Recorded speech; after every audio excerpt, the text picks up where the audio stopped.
Hello everyone, I'm here in Anaheim for the Religious Ed Congress. Here's proof. This movie pamphlet, they have film showcase, and I was in there for a little bit tonight. That was pretty cool. But yes, I'm here in Anaheim. I'm in my hotel room. Disneyland parking lot's right there. Disneyland's just on the other side. The fireworks just went off, so I'm doing a little bit after that. Anyways, we just finished the first day, and so far so good. I went to all new speakers. This is my 4th year coming, and all these speakers that I went to today was awesome. I'm always a little nervous because you never know what you can get into, but all of my talks today, all my sessions were really well, and I learned a lot. So I'm just going to cover real quick of the few sessions that I've gone. And if you haven't come before, it's worth it. There's some guy today I was talking to who's just coming for the one day, and because that's all he could do. So you have to pay for that one day. It's the same price if you would have done all the whole weekend. So I mean, I was like, dang, if he can do that for one day, then it's really worth it. So the first one that I went to was a talk about digital culture, social media in the church, basically, and I'm all about that. And it was by Bishop Paul Teague. Sorry, Bishop, if I'm not saying your last name right. I came in after the introduction. But what's so awesome about him, he was on the team that helped launch the Twitter account for Pope Benedict XVI. He was a part of that team, and that is super historical. The Vatican, Pope, having access to him, they enter the social media game. That's huge. That's historical. That will always be a history of the church.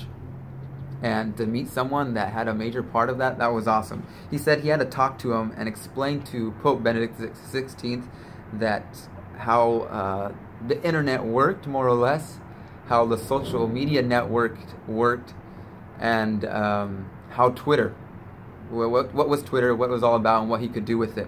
And he said he was explaining this. He had this whole presentation to Pope Benedict and to his other secretaries, and he just kind of stopped them and he said, will this allow me to send messages of hope to those who otherwise wouldn't hear my message?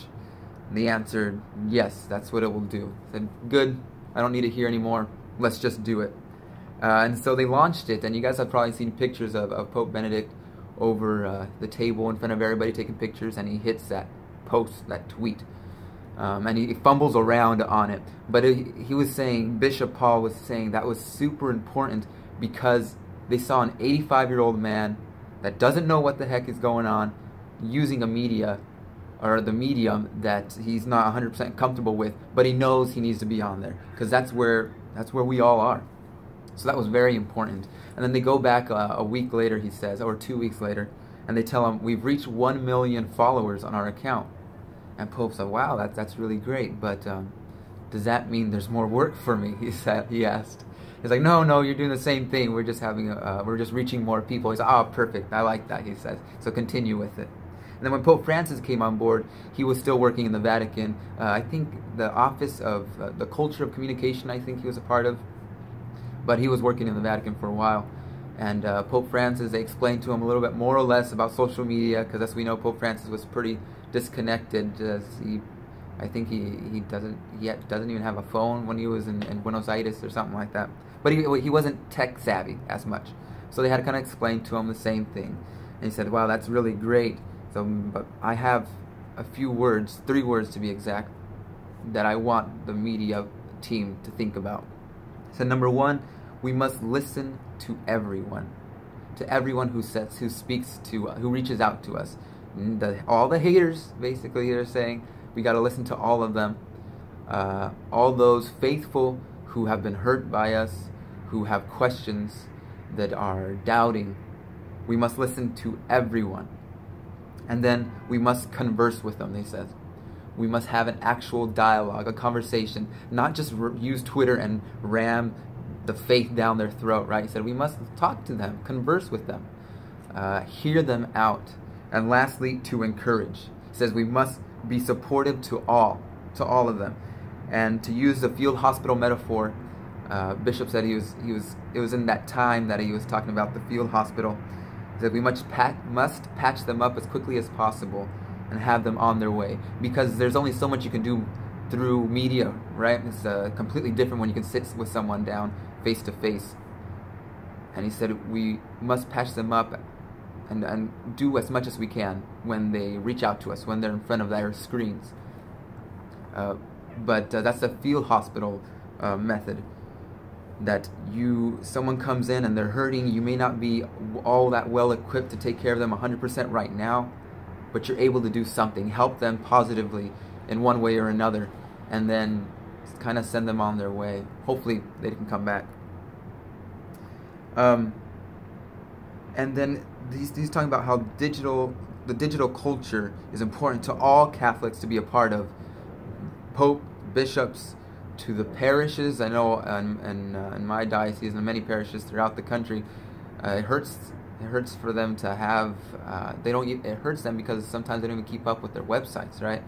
Or some people don't even, the bishops, some priests aren't that active online, and the youth is all there and they're complaining, where's the youth? And well, you kind of have to use the medium where they're at. You must meet them there. And he talked about how Pope Francis mentioned the digital world as a digital continent. So when they were discovering the new world, it wasn't all that pretty. The history is pretty nasty. But for those who tried to respect them, they had to come and learn their way of life, right? Learn how to communicate with them. And the digital world, or the digital continent, is just that. We must approach it that way. The church must approach it that way. What are you guys saying? What is your language? And Francis really drove that home. Think of it as a digital continent. We must be careful where we tread and do it delicately, but effectively. The second one was with Dr. Megan McKenna, and it was trust, and then live and die with passion and grace. But she really focused on trust and embracing trust. And it was intense. At first she was telling a lot of stories and just kind of having us comment onto them. But then she really started going, and it got deep real quick. She talked about the true definition of trust is to entrust yourself completely. And I thought about that, like going up to a friend, you're leaving, or for whatever reason, you're going out of the country. Okay, hey, I entrust you with, like a pet, right? When you're pet sitting, I entrust you with this. You're handing it over completely 100% to that individual, trusting them to do what's best, what's safe for that thing you entrusted them with.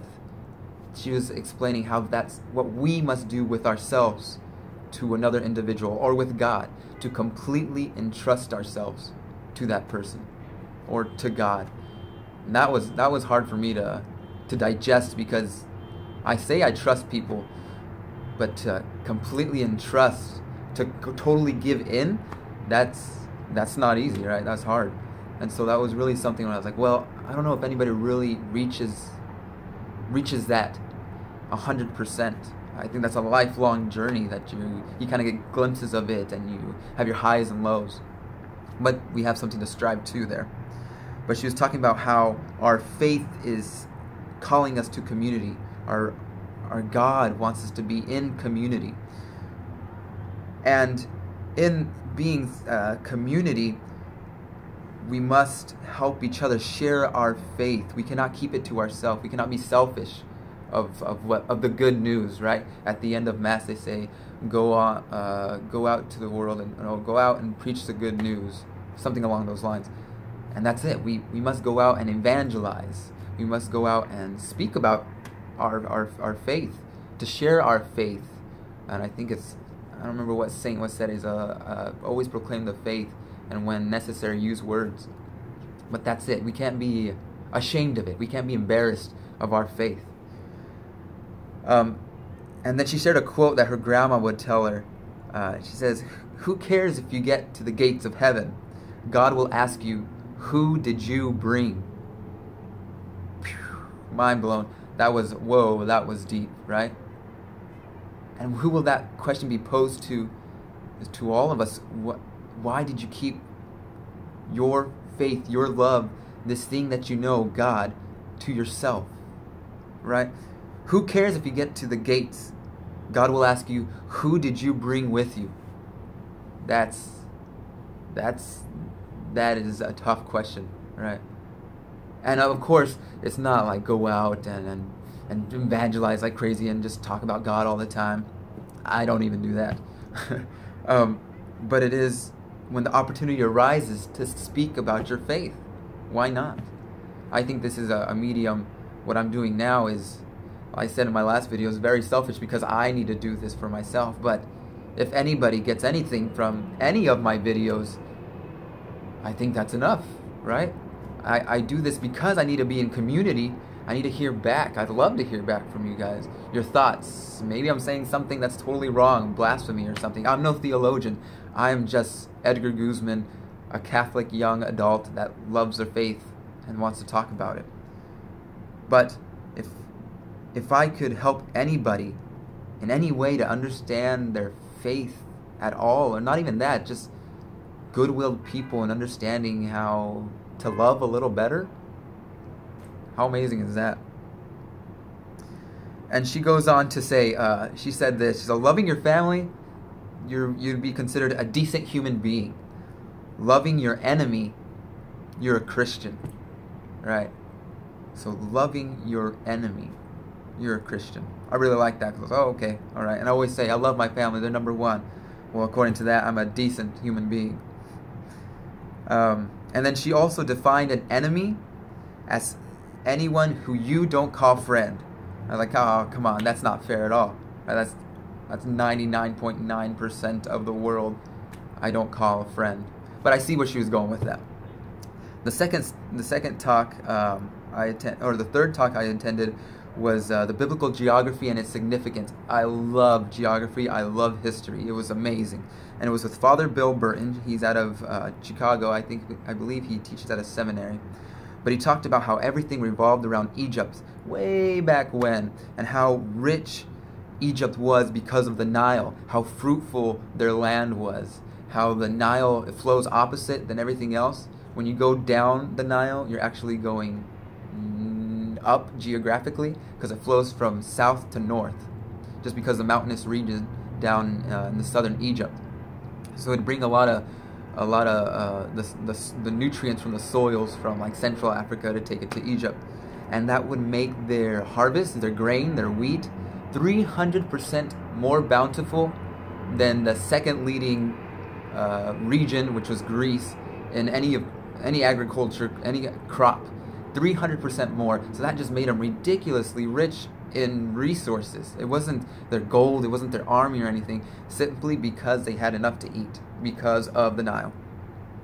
So he was saying that the theology that was imposed on them by their geography was significant because to them the gods were blessing them, because for the millenniums the weather in Egypt was dry and hot, and it has been like that forever and ever, and they could plan out their lives forever. It was the same thing. Okay, it's gonna rain this time, we're gonna harvest this time, we're gonna, I don't know, export at this time.